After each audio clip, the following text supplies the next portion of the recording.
আলহামদুলিল্লাহ রাব্বিল আলামিন ওয়াসসালাতু ওয়াসসালামু আলা আশরাফিল আমবিয়া ওয়াল মুরসালিন ওয়া আলা আলিহি ওয়া সাহবিহি আজমাইন। আজকের এই অত্যন্ত চমৎকার এই অনুষ্ঠানের সম্মানিত সভাপতি প্রবীণ কবি মাওলানা রুহুল আমিন খান, আজকে যাকে স্বর্ণপদকে ভূষিত করা হয়েছে, উস্তাদুল আসাতিজা, যিনি আমার উস্তাদ তুল্য, ডক্টর ইয়াহিয়া রহমান স্যার। এখানে বিশেষভাবে কৃতজ্ঞতা জানাতে হয় আমাদের ভাই, এই মাদ্রাসার অধ্যক্ষ, সুযোগ্য অধ্যক্ষ মাওলানা আখমো আবু বকর সিদ্দিক। এই মাদ্রাসার দিকে তাকাইলেই তো বোঝা যায় কত বড় কারিগর। এখানে আমাদের ভাই আছেন সুপ্রিম কোর্টের ব্যারিস্টার সিদ্দিকুর রহমান খান, খানের ছড়াছড়ি আমাদের pro vice chancellor Abu Jafar Khan, হ্যাঁ রুহুল আমিন খান, মাশাআল্লাহ খান আর খান। তো যাই হোক, আমি খুবই খুশি, আনন্দিত। এই শালটা আর কয়েকদিন আগে দিলে বেশ কাজে লাগতো।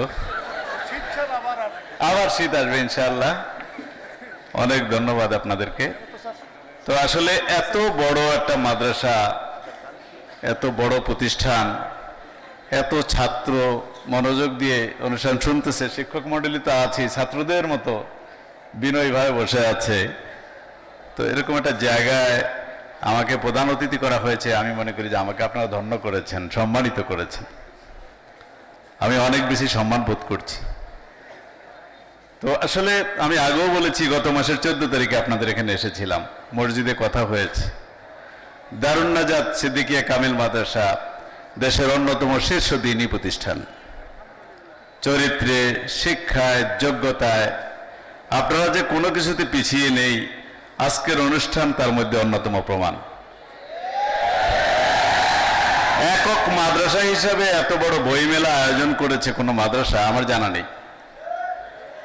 দ্বিতীয়ত, কোনো মাদ্রাসা কোনো প্রবীণ কোনো ব্যক্তিকে এভাবে স্বর্ণপদকে ভূষিত করে, এটাও আমার খুব একটা জানা নেই। এবং আমি মনে করি যাকে আজকে স্বর্ণপদকে ভূষিত করা হয়েছে, একদম যথার্থ স্থানে এই পদকটি রাখা হয়েছে। এবং ইসলামী বিশ্ববিদ্যালয়ের বহু প্রফেসরকে আমি চিনি যারা জ্ঞানে, চরিত্রে অনন্য, তার মধ্যে অন্যতম প্রফেসর ইয়াহিয়া রহমান, কোনো সন্দেহ নাই। তো আসলে যে জাতি তার বিখ্যাত ব্যক্তিদেরকে কদর করে না, ডক্টর শহীদুল্লাহ বলে গেছেন, সেখানে কিন্তু গুণী ব্যক্তি জন্ম নেয় না। আমি মনে করি আজকের স্বর্ণপদক প্রদান তোমাদেরকে উদ্বুদ্ধ করবে। তোমরা এই মানের কবি রুহুল আমিন খান হবে, তোমরা ইয়াহিয়া রহমান হবে ইনশাআল্লাহ। এবং দারুন নাজাতের ছেলেরা ইচ্ছা করলে এটা সম্ভব। এবং ইনশাআল্লাহ শামসুল আলম নাকি হবে, এবং হইলে এটা আমি সবচেয়ে বেশি খুশি হব।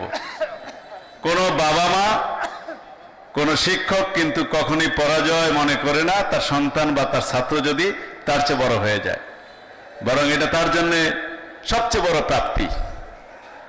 তো আসলে আজকে গুণী লোকের খুব দরকার। বাংলাদেশে আজকে নৈতিক অবক্ষয় হয়েছে, বড় আলেমের খুব অভাব বোধ করছি আমরা। ইনশাল্লাহ এগুলি তোমরা পূরণ করবে। তোমরা কি একমত আমার সাথে? এবং তোমরা অবশ্যই জানো যে বড় বিজ্ঞানী যারা ছিল ইসলামের, ইবনে সিনা বলো, আবু বকর আল রাজি বলো, ইবনে হাইসাম বলো, জাবির ইবনে হাইয়ান বলো, অনেকেই কোরআনের হাফেজ ছিলেন এবং ওনারা সবাই বড় বড় আলেম ছিলেন।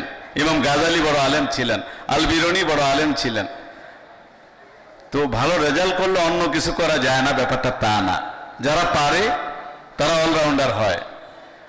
এই যে রুহুল আমিন খান সাহেব এত বড় কবি, উনি কি আলেম হিসেবে কম বড় আলেম?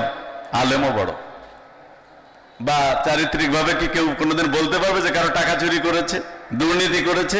না। বিধায় আমাদের এই সব গুণে গুণান্বিত হওয়ার চেষ্টা করতে হবে।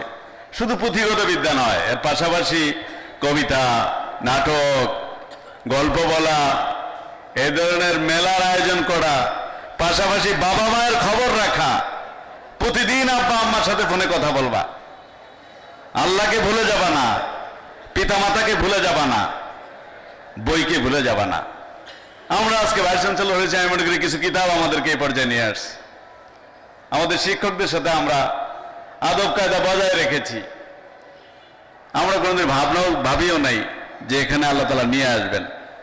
তো তোমাদের জন্য একটা চমৎকার সুযোগ যে এমন একটা মাদ্রাসায় তোমাদের আব্বা আম্মা ভর্তি করে দিয়েছেন। এখানে অনেক যোগ্য শিক্ষক মন্ডলী রয়েছেন। এই যে আরবিতে মানপত্র পাঠ করলেন, তারপরে আমি আরেকদিন দেখলাম নাত পড়েছে দুইটা ভাই, আজকেও আছে হয়তো এখানে, মাশাআল্লাহ মনোমুগ্ধকর। বিদায় প্রতিভার কোনো অভাব তোমাদের এখানে নাই, বিকাশ দরকার। আর বিকাশের জন্য শিক্ষকদের পাশাপাশি তোমাদের মধ্যে একটা তাকাজা থাকতে হবে, একটা প্রচন্ড রকমের চেষ্টা থাকতে হবে।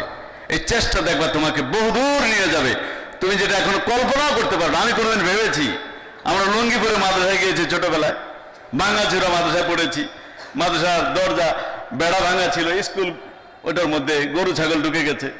তো আজকে আলহামদুলিল্লাহ আমি আল্লাহ রহমত এবং বাবা মার দোয়ায় আমাদের কিছু ঘাম জড়ানোর পরিবর্তে আল্লাহ তাআলা আমাদেরকে এখানে নিয়ে আসছেন। আমি তো মূলত ঢাকা বিশ্ববিদ্যালয়ে শিক্ষকতা করতেছিলাম। মাস 6 আগে বাংলাদেশে যে পরিবর্তন আসলো, ঠিক আজকে 5 তারিখ, তাই না? আজকে থেকে ঠিক 5 মাস আগে আমাদের তোমাদের মতো ছেলেরা, তোমাদেরও বিরাট অবদান আছে। তোমরা আমার মনে হয় কেউ তখন আর ঘরে ছিলে না। এই বৈষম্যের বিরুদ্ধে এবার মাদ্রাসার ছেলেদের এক স্বপ্নীল, কি বলবো, এক উজ্জ্বল ভূমিকা তোমাদের আছে। এবং তোমরা রক্ত দিয়েছো বলে আজকে বাংলাদেশে আলহামদুলিল্লাহ আমার একটা পরিবেশ হয়েছে। আমার মনে হয় না 6 মাস আগে এত আলেম একসাথে এতক্ষণ বসবে, এর মধ্যে বহু ঘটনা ঘটে যেত, দৌড়াদৌড়ি শুরু হয়ে যেত। তো তোমাদের জন্য, মাদ্রাসার জন্য আমার মন ভরা দোয়া, আমাদের জন্য দোয়া করবে যাতে এই শামসুল আলমের হাত দিয়ে কোনো অন্যায় না হয়, এবং যাতে ইসলামী শিক্ষার জন্য, আলিয়া মাদ্রাসাগুলির জন্য আমরা কিছু করে যেতে পারি। এবং যে কোনো মূল্যে এই যে ব্যালেন্সড একটা শিক্ষা ব্যবস্থা, একটা সমন্বিত শিক্ষা ব্যবস্থা হলো আলিয়া মাদ্রাসা শিক্ষা ব্যবস্থা। দ্বীনি শিক্ষার পাশাপাশি আধুনিক শিক্ষা। তুমি দেখতেই পাচ্ছ সারসিনা মাদ্রাসার ছাত্র ব্যারিস্টার হয়ে বসে আছে, এগুলো বিশাল ব্যাপার। তো বিদায় আল্লাহ তাআলা আমাদের শিখিয়েছেন, রব্বানা আতিনা ফিদ দুনিয়া হাসানা ওয়া ফিল আখিরাতি হাসানা ওয়া কিনা আযাবান নার। আল্লাহ আমাদেরকে দুনিয়াতেও কল্যাণ দাও, আখিরাতেও কল্যাণ দাও। এই কল্যাণ, উভয় জগতের কল্যাণ, এটা আলিয়া মাদ্রাসার মধ্যে আছে। এই যুগে কি আমরা প্রযুক্তিকে, বিজ্ঞানকে অবহেলা করতে পারি? কখনই পারি না। আমার মনে হয় যে আপনার এখানে বিজ্ঞান মেলাও হয় এবং হতে হবে। তোমরা বড় বড় বিজ্ঞানীও হতে হবে ইনশাআল্লাহ। এবং দারুন নাজাতের জন্য আমাদের পক্ষ থেকে যা যা করণীয় ইনশাআল্লাহ আমরা সব করব। এইসব মাদ্রাসার জন্য তো করতেই হবে। অন্য মাদ্রাসা দেখি ছাত্র পায় না, যেখানে যায় সেখানে অভিযোগ, আর এখানে ছাত্র জায়গা দিতে পারতেছে না। আমি তো চিন্তায় আছি, আমি গাড়ি নিয়ে কিভাবে বের হবো। আমার মনে একটা ব্যবস্থা হবে। যাই হোক, তো আমি যেহেতু ঢাকার মধ্যে আছি, ইনশাল্লাহ তোমাদের এই প্রতিষ্ঠানে আমি বারবার আসবো ইনশাআল্লাহ। এবং আরো কথা হবে, আরো মজার মজার গল্প হবে, এবং অনেক আমি দোয়া চাচ্ছি আপনাদের কাছে। আসসালামু আলাইকুম ওয়া রাহমাতুল্লাহি ওয়া বারাকাতুহু।